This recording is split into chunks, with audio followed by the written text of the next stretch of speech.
Hello and welcome to Burns Garages in Congleton, Cheshire. We have in stock this brand new Outback Touring, just arrived with us in steel grey. I know it looks a little bit more blue, but it is called steel grey. Just going over some of the features on the car. You've got the LED steering responsive headlights with the washers that pop out when you wash the front windscreen. You've also got the front camera, which is a 180-degree camera, just mounted under there. So if you coming out of a junction with poor visibility from the driver's seat, at least you can see if there's something coming from either side.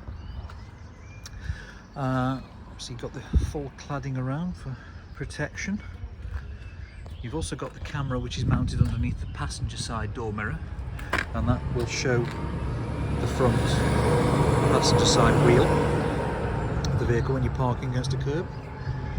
And you also have these clever roof rails which have got the bars actually mounted in, so all you need to do with this is pull up that and it releases the bar, and then you just swing it across like so, and it mounts on the other side, same on the opposite side too. It just means you haven't got the separate bars on there which you have to carry in the car or mount, they're already on there.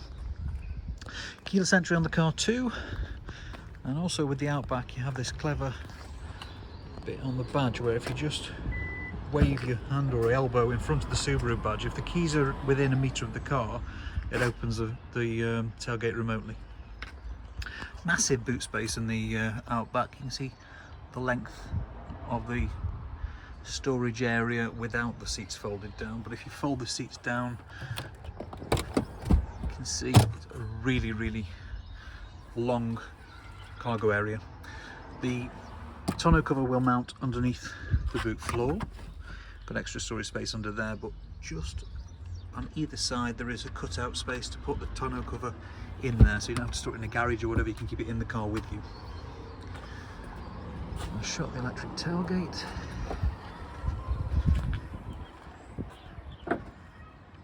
As with all Subarus, it's permanent four-wheel drive. That's the unique thing with the whole Subaru range, that it's not switchable, it's in four-wheel drive all the time, so you don't actually lose the traction in the first place. This is why they're so good off-road. And they all have the 8-inch ground clearance as well, which is better than a lot of SUVs, but you've got the practicality of an estate car too.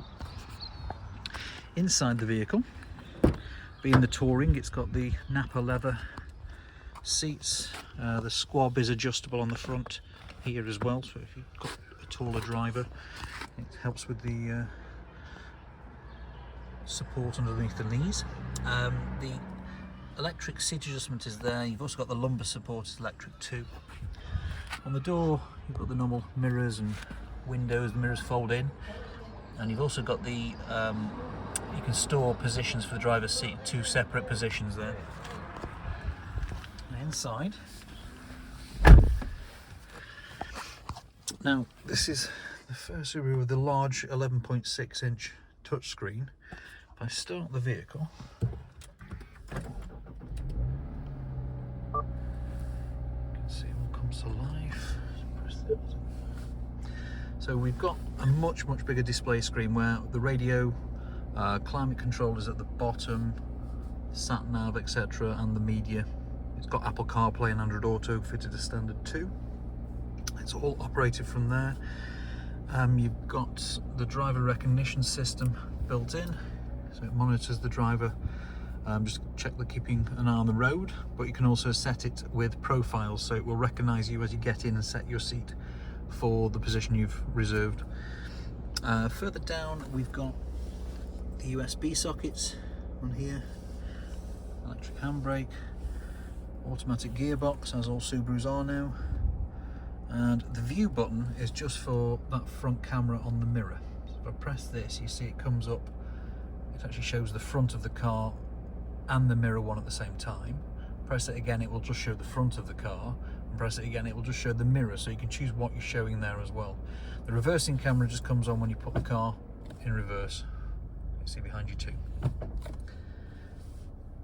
Now as for this section here, obviously you can bring up whatever you want to show on the screen, but if I put the map on there, obviously when you've got your Apple CarPlay or Android Auto connected, it will bring up whatever's on your phone, so it just becomes an extension of the phone screen. But having the much bigger display is really useful. Press the home screen, it goes back to that. So then you've got the radio, tune whatever in there, DAB. You can save whatever stations you wish. The climate control, the basics are sort of either side here, so you can change the temperature. It's dual zone, so you can have a different temperature for the passenger and the driver. Heated front screen and rear screen. And then if you want to bring up anything like the heated seats, just press this and you can just alter them like so on there. The climate control, if you press this section, it comes up with a much bigger one, so you can choose where the airflow is going, temperature on each side as well. And fan speed is the one on the bottom here, so you can just alter that too.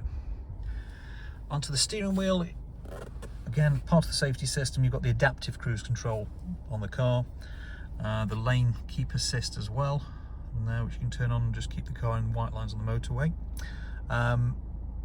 Adaptive cruise control, obviously, it will keep monitoring the front of the car at all times, so you can just see how far, if a vehicle pulls in front of you, the car will slow down, and then when it moves out of the way, it goes back to the speed you'd set before.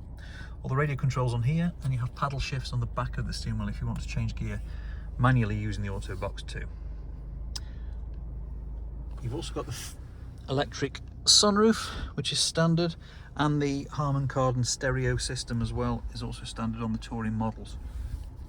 So the vehicle is in stock. You can see more information and photographs of the vehicle on our website, burnsgarages.co.uk. But otherwise, thanks for watching.